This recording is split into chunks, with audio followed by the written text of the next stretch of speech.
Entonces, de verdad que para mí lo más importante es que ustedes le peguen una leída como más profunda y más desglosada a cada una de las entidades. No nos quedemos solo, pues yo no les voy a preguntar, a ver, decime cómo hacéis diagnóstico diferencial de ojo rojo. No, yo les voy a preguntar, che, ¿qué tipo de queratitis conoces? ¿Qué tipo de uveitis conoces?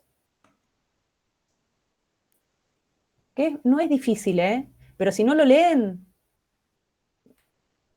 se quedan en modo cactus, diría Quique Pontelli. Bien. Bueno, ¿dudas? ¿Alguna duda que les haya quedado o que quieran charlar? Profe, yo tenía una consulta respecto al tratamiento del glaucoma El glaucoma agudo, ¿estás hablando? agudo. Ujú. Sí, antes de derivarlo al especialista, se le da acetosolamida vía oral 500 miligramos o Sí, 2 comprimidos de... Ajá, sí, los comprimidos son de 250. eso, y ahí lo derivas al... Según, Ajá, porque está. muchas veces vos le das, dependiendo de la presión que tengas, si vos estás en la guardia y es muy probable que tenga un glaucoma agudo, muchas veces los pacientes que vienen con glaucoma agudo, si no es el primer episodio y hacen un segundo episodio, se lo recontra conocen. Vienen y ya ellos te dicen, che, estoy con un glaucoma agudo, porque son muy parecidos. Eh, pero en general, lo que podemos hacer es los 2 comprimidos de 250, si los tolera, porque no nos olvidemos que los pacientes están con náuseas y vómitos también. Entonces, si tolera la vía oral, lo esperamos un ratito y vemos si cede. Si cede el dolor, se puede ir a su casa con una derivación al oftalmólogo. Ahora, si el dolor no cede y la hipertensión sigue en pie, hay que pasarle manitol endovenoso. En muchos lugares, sobre todo si hay algún médico clínico con cancha, directamente le pasan. El manitol es muy efectivo. Se puede, hay muchos lugares donde por protocolo pasan por alto, sobre todo cuando el paciente viene muy nauseoso, la acetazolamida vía oral. Pero en general los glaucomas agudos, en general, no revierten con el tratamiento tópico, por más de que se instaura de todos modos. Si tienen gotitas en la guardia, se les puede poner. No hacen mucho efecto. En mi experiencia, los glaucomas agudos que yo he tenido que manejar han revertido con el tratamiento vía oral y con manitol. Es mágico el manitol. Pacientes se sienten bien enseguida. Profe, ¿y cómo se pasa el manitol? Endovenoso, por goteo endovenoso.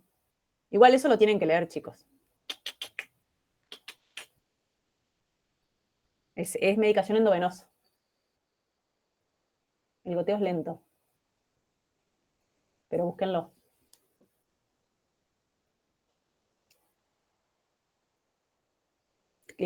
¿Alguien se había perdido con algo?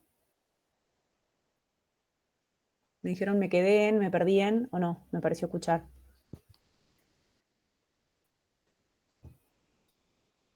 ¿No?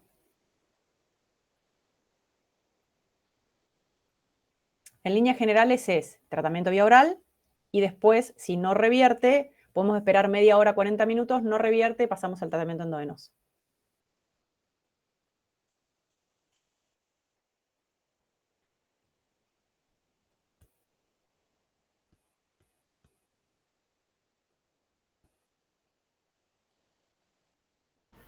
Profe, yo tengo una duda en realidad está dentro de los falsos ojos rojos, que es lo de las hemorragias conjuntivales, Sí. que sabemos que las causas es todo estreñimiento, hipertensión y demás, pero al nosotros verlas o que el paciente consulte por más que no sea una urgencia, ¿en algún momento hay algún criterio para que sea una urgencia? Porque, por ejemplo, si le tomamos la presión arterial ya está normal. ¿Esperamos solamente que ceda o qué hacemos? ¿Qué se da qué? ¿La presión arterial? No, la hemorragia. Es que la hemorragia... A ver, ¿alguien le puede responder? ¿A Camila? Por sentido común, ¿eh? ¿Qué es una hemorragia conjuntival? La hemorragia se produce dentro del ojo. No O técnicamente, sea, a nivel de no técnicamente adentro del ojo, No, Raúl. no, adentro del ojo no. Teóricamente, siendo conjuntival, es a nivel de la córnea. Superficial. Siendo Superficial. conjuntival es a nivel conjuntival, no a nivel de la córnea. Es conjuntival. De la conjuntiva, perdón. Es conjuntiva. La conjuntiva Claro, es un estaba anexo. dentro de las superficiales. Pero está bien, pero ¿qué es lo que pasa cuando hay una hemorragia? ¿Por qué se produce una Hay hemorragia? ruptura de los pequeños vasos ¿De qué pequeños vasos? de la conjuntiva. Sí, bueno, pero arteriales o venosos, ¿qué es lo que se rompe? Fácilmente. Las venas. Las Una venas. vena, bárbaro. Si yo me pego en la mano con la punta de la mesa y tengo un hematoma en la mano, ¿qué me pasa? ¿Qué me pasó técnicamente? Se te rompió un vaso. ¿Qué vaso? Una venita. Una venita. ¿Qué hago con esa venita? ¿Qué hago? ¿Me quedo en la guardia esperando a que se me vaya? No. Bueno, es un hematoma que es blanco. A ver, al tener un fondo blanco impresiona mucho, pero no deja de ser un hematoma como el de la mano. ¿Está? Entonces, una hemorragia conjuntival, siempre y cuando no haya sido en el contexto de un traumatismo, que tenga también posibilidades de alguna fractura orbitaria o que curse con disminución de agudeza visual en donde uno sospecharía que algún proceso intraocular también ocurrió por el golpe. Una hemorragia conjuntival no deja de ser un moretón en la piel del ojo.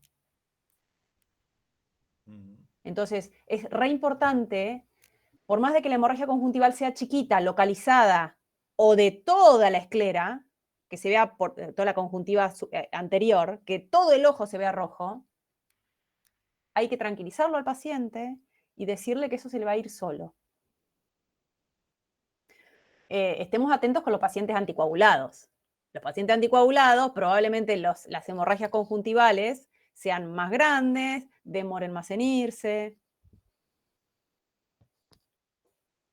Pero es un proceso que no involucra el interior del ojo. Y que si se da en el contexto de hipertensión, nos tendremos que ocupar de la hipertensión. Y en función de eso lo dejaremos de ir o no al paciente. Pero no por la hemorragia. La hemorragia conjuntival no es criterio de internación ni de reposo en guardia. La hemorragia en sí. ¿Ok? Sí.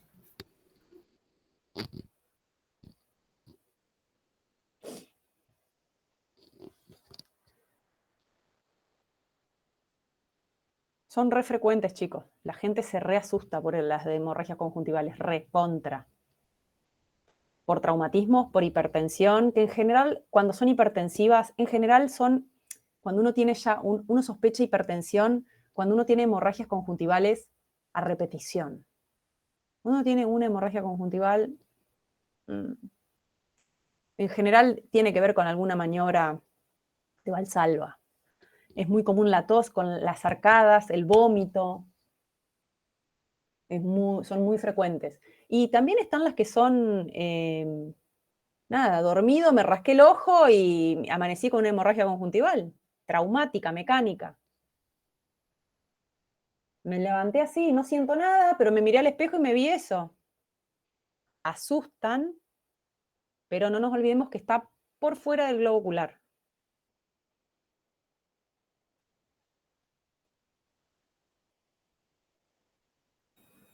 Profe, para leer entonces y profundizar, porque están tus videos, pero vos resumís las patologías superficialmente. Todo. Conjuntivitis, queratitis, uveitis, glaucoma. Uveitis y endoftalmitis hay un capítulo. Después tenés capítulo, en el manual, ¿no? De oftalmología. Sí. Tenés patología de la córnea, Uh-huh. tenés un capítulo de glaucoma. Todos o solo los de ángulo abierto? El ángulo abierto no lo vimos nosotros. Glaucoma de ángulo cerrado estamos viendo. Glaucoma Ok. agudo. El glaucoma de ángulo abierto lo vamos a ver en quinto. Lo vemos dentro de la patología del adulto mayor. Ok. Y ese glaucoma no pone el ojo rojo. Por eso no lo vemos ahora. Es bastante raro el glaucoma agudo, chicos, ¿eh? Se los aviso porque muchas veces el paciente viene diciendo que le duele, que en general son dolores referidos, son dolores tensionales, tienen el ojito un poquito rojo y los médicos de guardia te derivan el paciente diciendo con diagnóstico de glaucoma agudo. Y es súper raro. Yo no les miento, yo llevo 15 años haciendo oftalmología y debo haber visto 10 glaucomas agudos. Es raro. Pero existe y hay que tenerlo presente.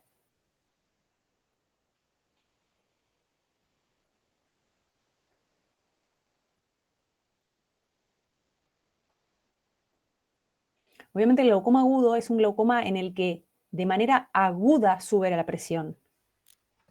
Hay pacientes que tienen hipertensión ocular altísima, pero fue tan progresivo que el ojo como que se fue amoldando a eso. Entonces vos le tomás la presión, o se las tomamos en el consultorio y tienen 60 de presión, pero capaz que hace años que vienen subiendo la presión. Esos pacientes van a venir con el ojo blanco y sin dolor.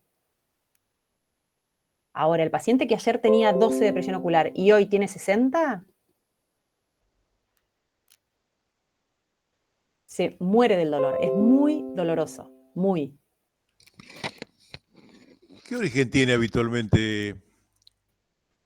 ¿Es genético? Hay una predisposición anatómica, sí. Hay una predisposición anatómica en el ángulo. Te dan más en los ojos hipermétropes, ojos chicos, anatómicamente chicos.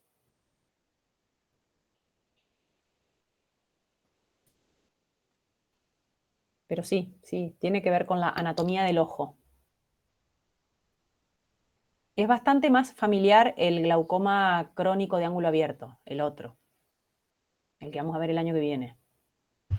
Profe, Sí, en el García Feijó, sí. en la parte de glaucoma abierto, sí hay hallazgos que se muestran en foto. ¿Abierto? ¿Glaucoma abierto? Sí, en la oftalmoscopía directa, pero en el cerrado no muestra ningún hallazgo a la oftalmoscopía directa. ¿Hay algún hallazgo al mirarlo? Mira, en general es tan agudo todo, es tan agudo, que la resolución y la disminución de presión también tiene que ser tan rápida que suele no haber alteración en el nervio óptico. O sea, la presión sube mucho, pero se resuelve por el dolor que tiene el paciente como una urgencia. Entonces, habitualmente no hay daño de nervio óptico. Pero si lo hubiera, los cambios son los mismos del glaucoma. El glaucoma, sea de ángulo abierto, sea de ángulo cerrado, sea pigmentario, sea juvenil, sea congénito, sea el glaucoma que sea, el glaucoma, por definición, es una neuropatía, es una alteración típica del nervio óptico, que puede ser hipertensivo o no. También existe el glaucoma normotensivo. Nos estamos yendo a cosas súper de especialista, no importa, pero lo que quiero que sepan es que para que una patología sea glaucoma, en líneas generales debiera afectar el nervio óptico. El glaucoma agudo se le llama glaucoma agudo, pero técnicamente es una hipertensión aguda, que genera mucho dolor, que está dentro del diagnóstico diferencial del ojo rojo, y que una vez que el paciente se le baja la presión y el paciente está estable, se le hace todo el protocolo de estudio de nervio óptico. Se le hace la oftalmoscopía, se le hace el campo visual, bueno, se le hacen todos los estudios que nosotros hacemos para ver si hay alteraciones de las células ganglionares y cómo está funcionando una vez que pasa la urgencia. Habitualmente suelen estar funcionando bien. Genial, gracias. Nada. Profe, Mm, ahí en el caso que sea agudo por hipertensión, ¿se le puede hacer una tonometría o no se suele hacer? sí, se le hace. El tema es que tengas algún oftalmólogo cerca. Claro, o sea, la hace el especialista, digamos. Sí, sí, sí. Sí, sí, sí, sí, porque bueno, la tonometría que se debería hacer es la tonometría por contacto, con el tonómetro de Goldman, que es el gold standard. Eso lo maneja el especialista, el tonómetro. Yo trabajo en la clínica de ojos y en la clínica de ojos hay un tonómetro que se llama tonómetro de aire. Hay tonómetros de Goldman, pero también hay un tonómetro de aire. Y con el tonómetro de aire, las enfermeras de la clínica pueden tomar la presión, porque no entra en contacto directo con el ojo. Entonces, si tuvieses un tonómetro de aire a mano, podrías tomar la presión en la guardia, pero el tonómetro de Goldman, el de contacto, lo maneja el especialista. En general está adherido a la lámpara de hendidura. Hay unos tonómetros de contacto manuales, pero también los tiene el especialista. También los tiene el especialista. Para hacer domicilios, digamos. Son muy pocos. Creo que en la ciudad hay 2. Los de mano. Pero sí, el médico general no hace tonometría de Goldman. Hace tonometría de peloteo. Genial, muchas gracias.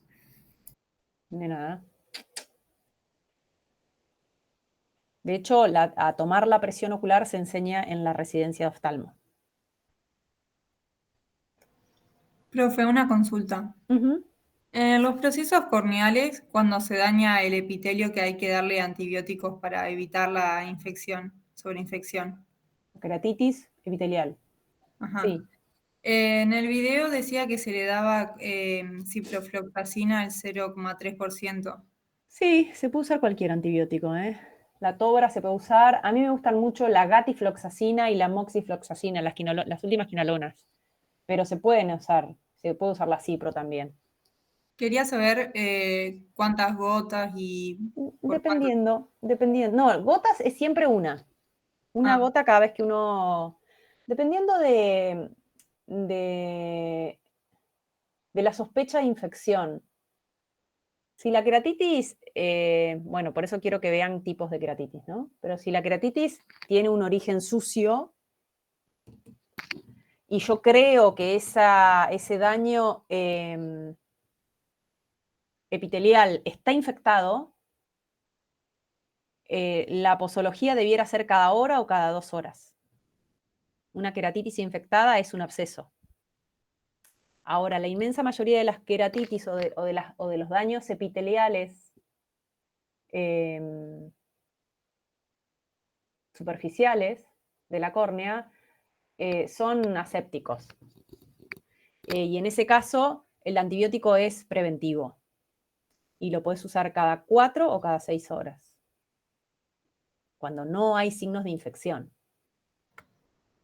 Está bien. Y en ese caso, si no hay signos de infección, solamente lo tratamos nosotros y no derivamos al oftalmólogo. Es muy difícil hacer diagnóstico de queratitis si no tenés... ¿Cuándo la sospecharías? Una queratitis epitelial. ¿O cómo harías el diagnóstico? Con lo de la triada, A ver, contame. que es dolor, fotofobia y lagrimeo. O sea, vos a un paciente con dolor, fotofobia y lagrimeo lo interpretás como una queratitis y le pones un antibiótico. No, en realidad no lo pensé. Eso es re importante, chicos. Ustedes cuando lean, imagínense con una situación real. Imagínense, un paciente que viene diciendo, primero, no te va a decir, tengo fotofobia, tengo... Un paciente que viene con signos corneales, vamos a decirlo así, signos corneales. La córnea, ¿ustedes se acuerdan que la córnea tiene varias capas? En crecimiento y desarrollo lo vimos. De adelante hacia atrás, el epitelio, ahí la capa de Bowman, el estroma, la capa o membrana de Descemet y el endotelio. El endotelio está en contacto con el humor acuoso de la cámara anterior, para que nos ubiquemos anatómicamente. La córnea puede estar inflamada, a eso se llama queratitis, en cualquiera de sus capas. En el epitelio, en el estroma o en el endotelio, a lo que llamamos endotelitis. Y cada una de esas afectaciones de capas tiene agentes típicos.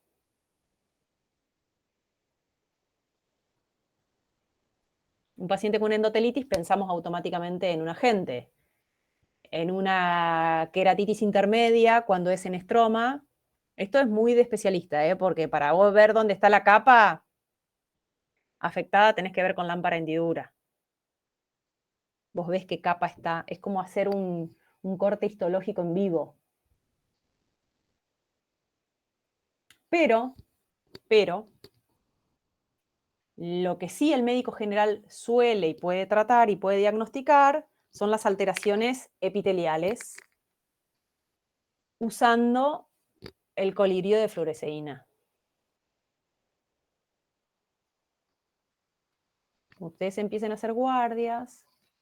Yo siempre les digo lo mismo, traten de tener un colirio. Casi siempre en las guardias hay anestesia tópica, pero no suelen tener fluoresceína. Y es re importante la fluoresceína para hacer diagnósticos diferenciales en la guardia general.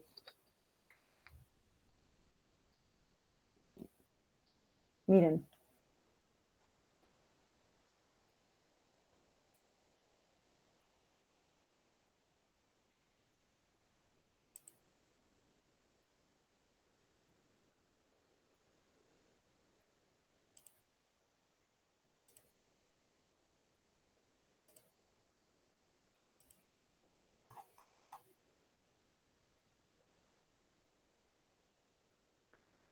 ¿Están viendo la diapo esa? ¿Me molesta mucho la luz?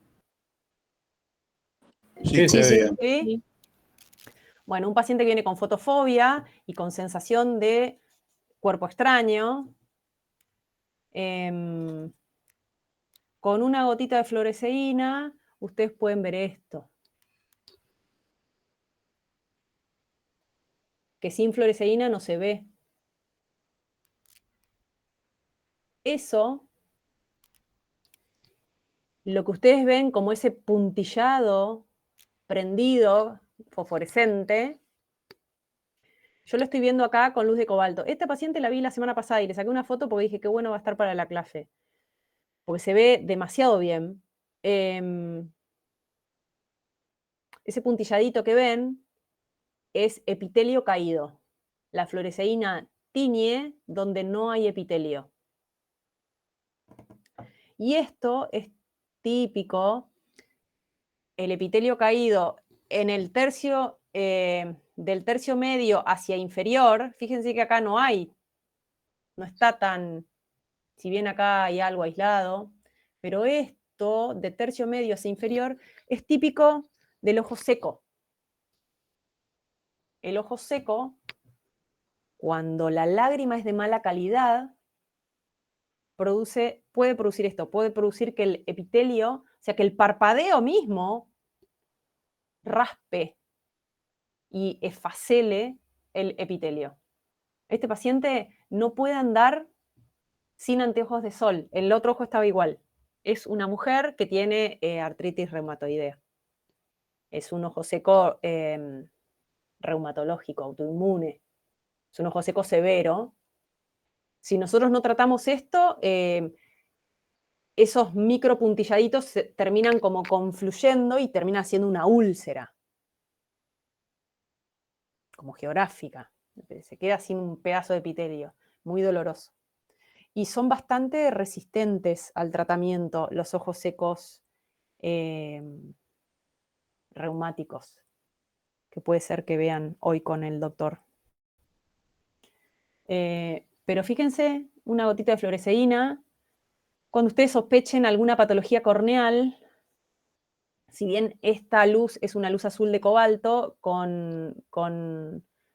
bueno, en el celu ustedes pueden bajarse como una luz de cobalto, como una linterna de cobalto, y se prende azul. Y si no, se ve a simple vista, ¿eh? Cuando algo tiñe con fluoresceína, si ustedes se acercan bien, se ve.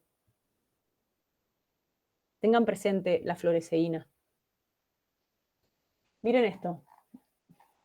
Les muestro un par de casos de diagnóstico diferencial de ojo rojo, que en general son todos casos reales, basados en consultas de WhatsApp.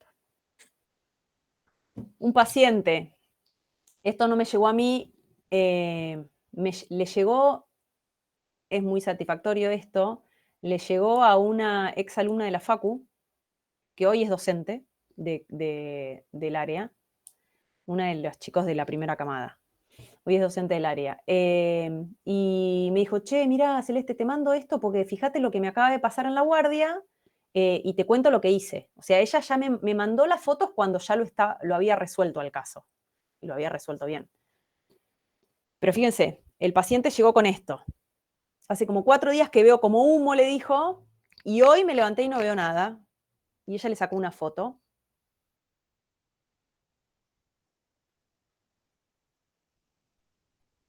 ¿Ven algo? Nos acercamos un poco más. La pupila no es del todo redonda. Ajá, ¿cómo le podemos decir científicamente, médicamente a eso?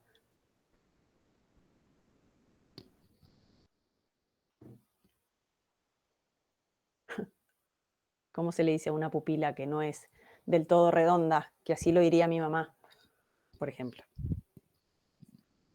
¿Cómo le decimos nosotros a una pupila que no es del todo redonda?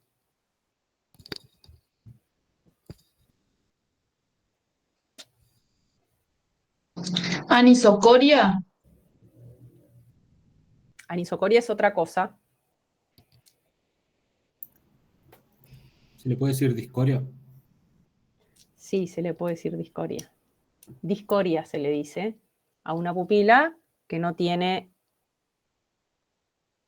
la forma normal. Pero no solamente tiene una pupila discórica, sino que tiene un ojo rojo. El paciente dice que ve menos. ¿Y qué más? ¿O qué le preguntarían? Si le molesta la luz. Un poco, sí. ¿Le ven algo más? Los bordes del iris se ven algo difusos. También. ¿Esto? Sí. Bueno, está bien, pero a ver, chicos, ustedes están frente a un caso de ojo rojo, ¿no? ¿Ustedes vieron algo del borde del iris? Metámonos ahora sí en el cuadrito de diagnósticos diferenciales. ¿Qué puede tener este? ¿Tiene una conjuntivitis? ¿O tiene algo en la córnea? ¿O tiene una uveitis? ¿O tiene un glaucoma agudo? Habría que hacer en el examen físico el reflejo fotomotor también, ya que tenemos una impresión en la pupila. Bueno, sí, la pupila está bastante fija. Se mueve un poquito. La pupila que, fíjense que este sector está bastante conservado y acá está lo discórico. Esto no se mueve, esto sí. ¿Y en la maniobra del peloteo es blando el ojo? ¿Cómo? ¿En la maniobra del peloteo es blando ese ojo? Sí, son iguales, blanditos, sí. Puede ser una sinequia de una uveitis. ¿Qué cosa puede ser una sinequia de una uveitis? Esa discoria. ¿La discoria? Sí, puede ser. Es una de las posibilidades. Aunque también puede estar atontado ese iris y no se mueve bien. Porque tiene una iritis. Una iritis es uno de los tipos de uveitis, pues parte de la uvea. Pero tiene algo más que ustedes están comiendo. ¿Tiene ojo rojo? Sí. Bien. Si tiene ojo rojo, ¿qué tenemos que hacer? Ver si es superficial o profundo. Ok, ¿es superficial o profundo? Para mí es superficial porque los bordes de la córnea están bien. Yo acá le veo. Para mí es profundo, pero porque también refiere que no ve, o sea, tiene una disminución de la agudeza visual, que Sí, es está bien. característico de los ojos Ojo, rojos bueno, profundos. pero ojo con eso. Que tenga disminución de agudeza visual. Ustedes no digan, para mí es profundo, para mí es una irritación profunda porque tiene comprometida la agudeza visual. No. Ustedes van, a ver, una cosa no tiene nada que ver con la otra. Si ustedes ven que el paciente tiene disminución de agudeza visual y además tiene una inyección profunda, y bueno, ahí estamos sumando porotitos para un lado del cuadro. Pero una cosa no tiene que ver con la otra. De hecho, el paciente tiene disminución de agudeza visual no porque tiene el ojo rojo. Y ahí se ve por qué no ve bien. En la foto se ve por qué no ve bien. Está como turbio. ¿Y le ven una forma a esa turbidez? ¿O dónde está esa turbidez? Parece que es de la mitad del ojo para afuera. De la Hacia mitad el del lateral. ojo. De la mitad del ojo para. ¿Dónde? Hacia temporal. ¿Acá? ¿Acá? Sí. ¿Ustedes no ven turbio acá? Profe, puede ser, por tirar un bolazo quizá, pero un lente de contacto que se le movió.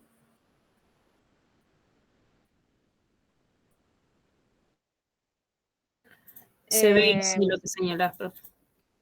Esperen, ahora vamos con el lente de contacto. ¿Ven esto? ¿Ven este pico acá? ¿Ven que hay una punta y después baja? Punta y después baja. ¿Qué es eso? En triángulo.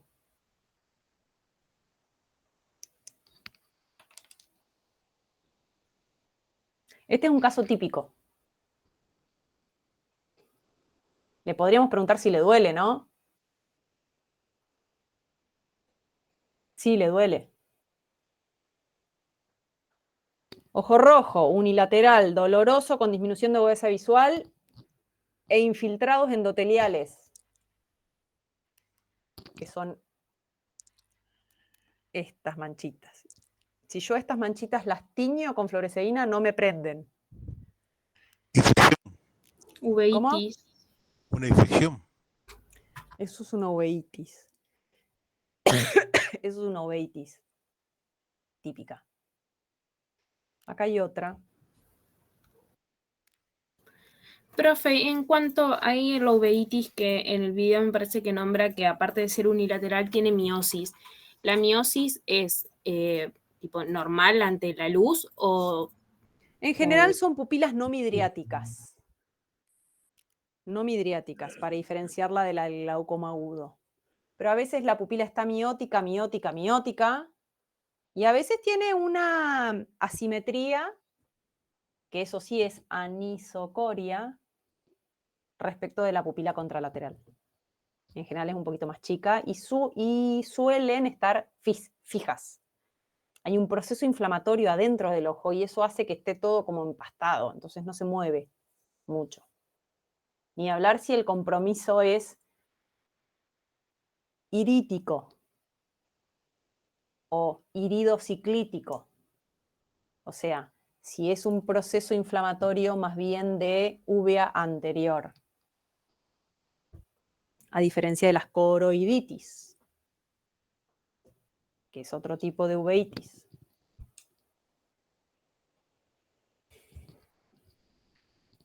Entonces, en ese caso. ¿En cuál? En ese caso. ¿En este? De ¿En esta uveitis foto? anterior. Ajá. Uh-huh. El ojo rojo sí es superficial, porque no se ve comprometido. O sea, es como que los vasos son superficiales los que están comprometidos. ¿O veo mal? Pensemos, ¿dónde está la uvea? Es la capa media vascular del ojo, ¿sabes? ¿Es superficial o es profundo? No, es profundo. Bueno, entonces los vasos que se inflaman son profundos. Los ¿Y vasos que cómo- se congestionan son profundos, son vasos del ojo, no son de la conjuntiva. ¿Cómo nos damos cuenta, digamos? ¿Cómo se dan cuenta si es superficial o profundo? Claro, mixto. Si es mixto o profundo no cambia mucho. Lo importante es que ustedes diferencien superficial de profundo, proceso conjuntival del resto, proceso conjuntival de capa de ojo.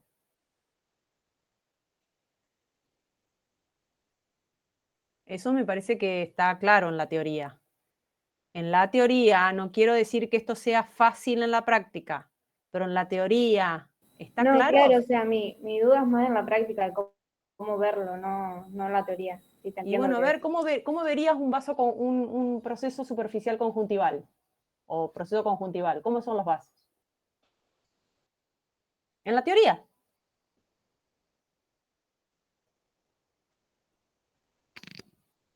¿Cómo se ven los vasos en una conjuntivitis, chicos? Y largos, tortuosos. Largos, tortuosos. Van de la periferia y respetan el limbo de la córnea. Bueno, estos son todos procesos profundos. Acá hay uno de conjuntiva.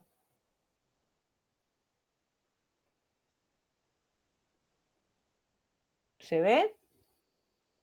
En la práctica, vasos largos que vienen desde la periferia hacia el centro, que respetan. Acá hay una mancha blanca, básicamente. Por ahí genera confusión porque la primera imagen también tiene como un borde respetado, por así decirlo. ¿Qué primera imagen? La del la caso de que le mandó uveitis. en el WhatsApp, ¿La justamente. de uveitis? ¿Esta? Claro. Sí, pero llegan hasta acá, ¿eh? No se quedan a mitad de ¿Cuál diría camino. usted que es como el margen así de seguridad? Si llegan hasta acá, no puede ser profunda nunca. ¿Cómo? ¿Qué margen de seguridad le daría, digamos, decir? No tiene margen Que de tenga seguridad, 2 chicos. Si milímetros. ustedes ven que el vaso viene desde la periferia hacia el centro y ustedes con un hisopo lo mueven, están moviendo la conjuntiva, la membrana que está afuera. Si les queda duda, le ponen una gota de anestesia y se pellizcan la conjuntiva. Y si ese vaso se mueve con la conjuntiva, es conjuntival. No es que hay un margen de seguridad.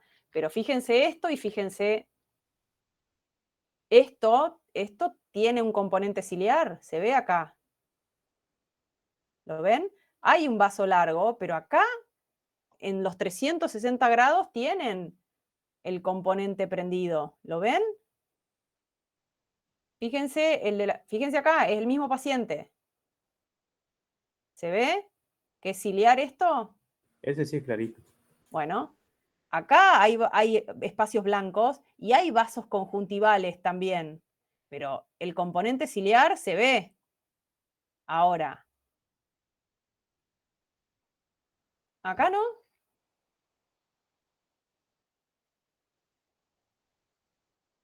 ¿Ven que acá no hay componente ciliar? Y obviamente, si ustedes le preguntan, probablemente tenga secreción, probablemente la agudeza visual conservada. No es solamente un dato. Hay que tomar la agudeza visual, preguntarle al paciente si le duele o no, mirarle la cámara anterior, teñirlo con fluoresceína, palparle el ojo si el paciente lo permite. Son varias las cosas que uno tiene que ir anotando para hacer un diagnóstico diferencial.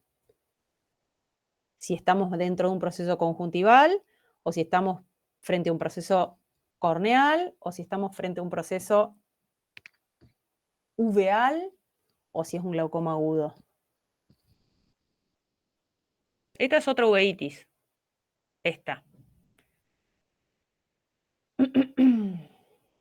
Este paciente no está teñido, bueno, en realidad sí está teñido, fíjense que tiene una gotita de fluoresceína.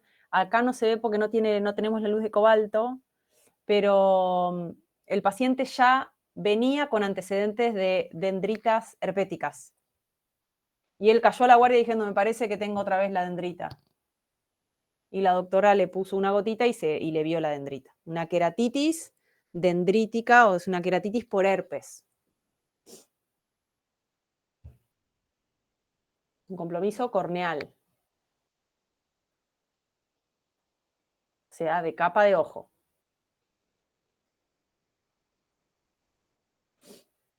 ¿Esto qué les parece?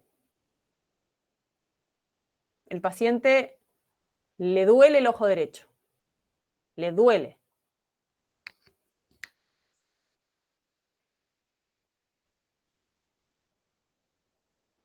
¿O qué harían con este paciente? ¿Qué le preguntarían?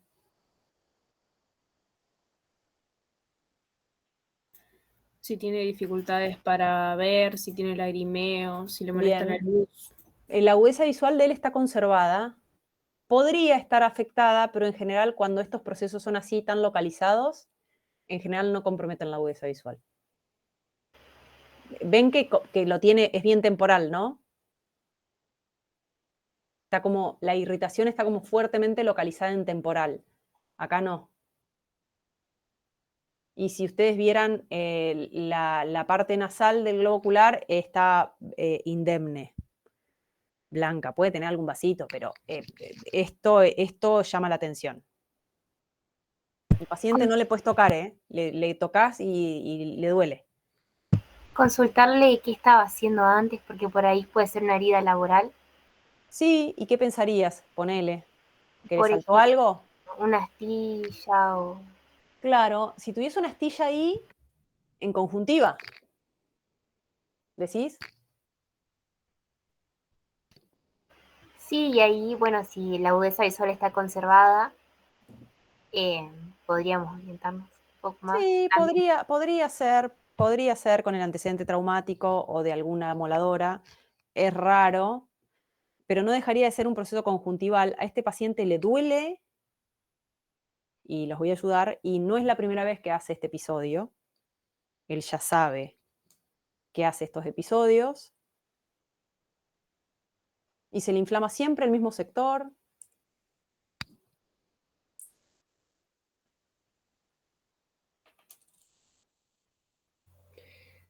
Profe, No es una conjuntivitis. ¿podría ser, ¿Qué? No escuché. ¿Podría ser? un terigion o lo que habíamos visto en los diferenciales de conjuntivitis? No, los terigios no duelen. Ah, claro, no dolían esos. No, este ojo duele, duele. Y en la maniobra del peloteo, ¿cómo está el ojo? En la maniobra del peloteo el ojo está blando, pero el paciente está viendo bien y las pupilas responden bien.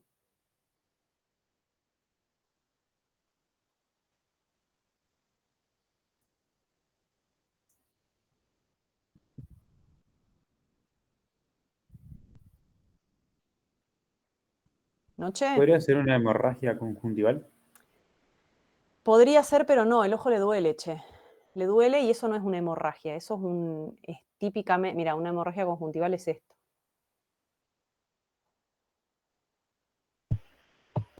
Eso es una Y hemorragia a conjuntival. la tinción con Esto es, fluoresceína, ¿pero vos querés ver córnea? para hacer diagnóstico diferencial nomás, ¿sería positiva o negativa para este paciente? Pero a ver, ¿vos para qué, con qué objeto teñís con fluoresceína? ¿Buscando qué? Yo, siguiendo el esquema que proponía el García Feijó, era Claro. dolor sí o no, pupilar y la tinción con fluoresceína positiva Claro, o negativa. pero ¿qué queremos buscar cuando teñimos con fluoresceína? Y una queratitis. Claro. Si vos pensás que este paciente tiene algo corneal, sí lo podés teñir. Y si le pones una gotita de fluoresceína, no te tiñe la córnea, porque el proceso está acá.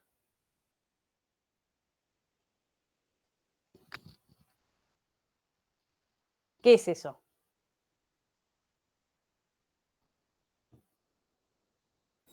¿Es unilateral? ¿Cómo? ¿Es unilateral? Sí, es unilateral. Es unilateral y es temporal. Es localizado, focalizado.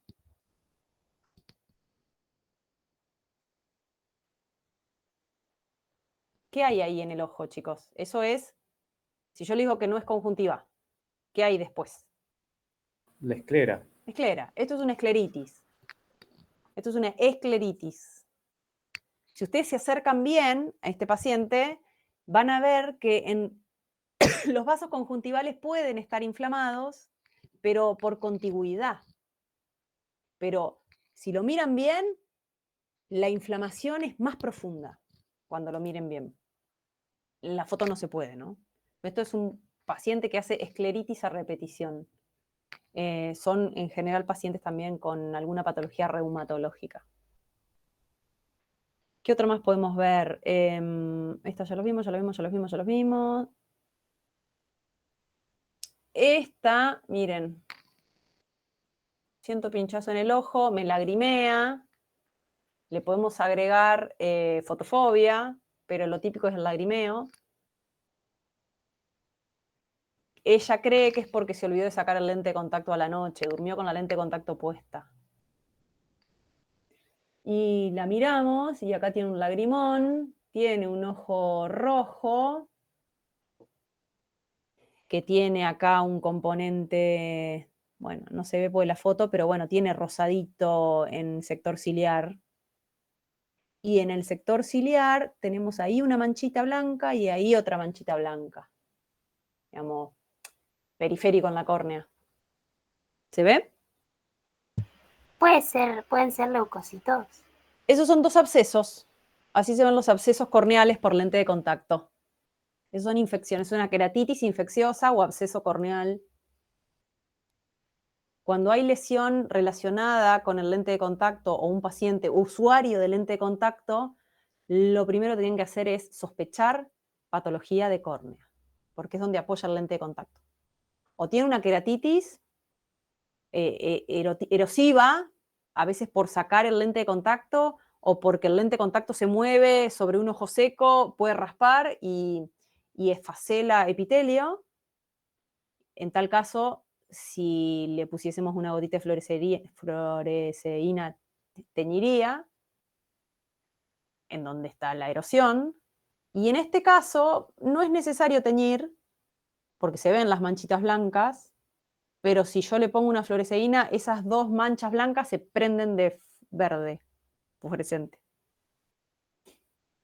Así se ven los abscesos corneales. Estos abscesos periféricos en la córnea no suelen tener riesgo para la visión, responden bien a la medicación antibiótica.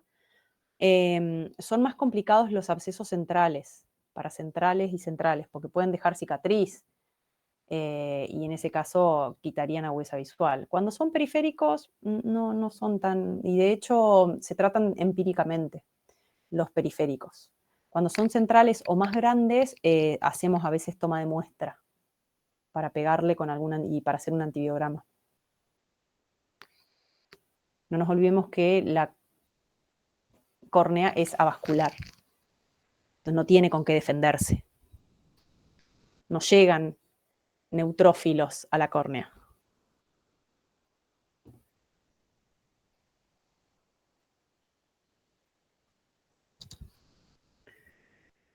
¿Alguna duda más, chicos?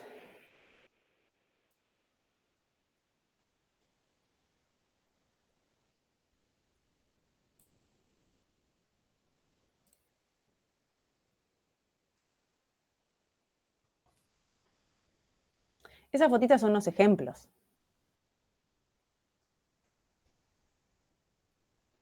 Pero es importante que sospechen procesos corneales que muchas veces los termina definiendo el interrogatorio del paciente. ¿Qué estuvo haciendo? ¿Qué enfermedades de base tiene? El ojo seco hoy por hoy es una patología muy común en los usuarios de computadora, en los pacientes con rosácea. Ni hablar en los pacientes reumatológicos. Se nos está haciendo la hora, chicos. Y debe estar esperando el doctor Ricard. Tengan siempre una gotita de fluoresceína cuando estén en guardia.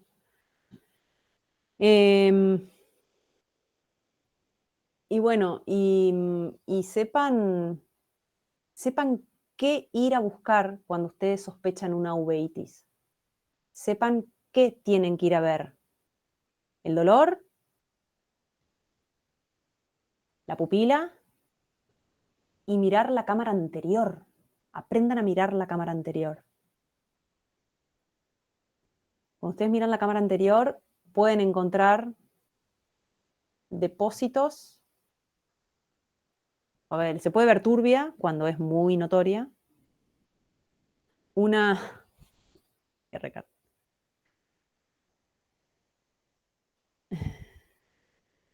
terminamos. Bueno.